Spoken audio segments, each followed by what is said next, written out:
Please provide your name and address, and you'll have 5 minutes to speak. Thank you. My name is Chase Elford, and my address is 129 Niska Drive.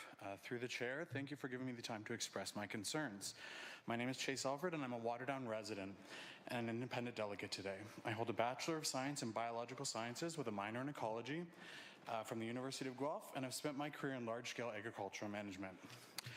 As we've seen, many residents want this data center kiboshed, but that's unlikely to happen due to the current zoning of the land. So today I would recommend and see conditions attached to the severance.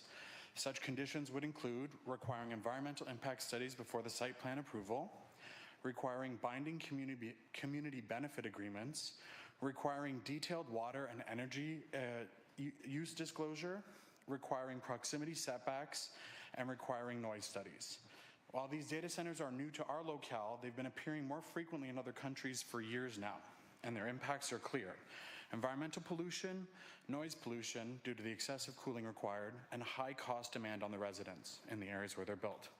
I know this is a quasi-judicial body that's not easily swayed by political or community pressure, but let me refer you to some case studies on the matter. These are not theoretical. They are responses to specific documented harms data centers have caused in other jurisdictions. Let me walk through 4. The first is NV Energy. The Nevada utility that has supplied the bulk of Lake Tahoe's electricity for decades has announced to residents that they will stop providing energy as of May 2027. The reason? NV Energy needs the capacity for data centers being built by tech giants Google, Apple, and Microsoft around the Tahoe-Reno Industrial Center east of Reno.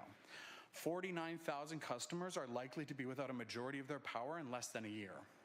The second is the Northern Virginia and Chandler, Arizona noise pollution. In Northern Virginia, almost 1/3 of data centers are located within 200 feet of residential properties, and Prince William County residents routinely report noise exceeding 60 decibels, although some data centers exceed 90 decibels, with anything over 85 being harmful to hearing. In Chandler, Arizona, the EESI documented a formerly quiet neighborhood transformed by constant industrial hum from cooling infrastructure. The third is air quality and public health. A 2025 model indicates that the U.S. data centers in 2030 could cause approximately 600,000 asthma symptoms cases and 1,300 premature deaths annually, resulting in a public health burden of more than $20 billion US. This is driven primarily by the backup diesel generators and the fossil fuel plants kept online to meet demand spikes. The fourth is the electricity cost shock. Wholesale electricity costs have increased as much as 267% over the past 5 years in areas near data centers, according to a Bloomberg investigation. It's not an abstract concept. In Columbus, Ohio, typical electricity bills have climbed about $27 a month as data center load growth overwhelmed local grid capacity. At least 11 states are now considering legislation to temporarily ban new data centers while their impact on electricity prices and other concerns are addressed.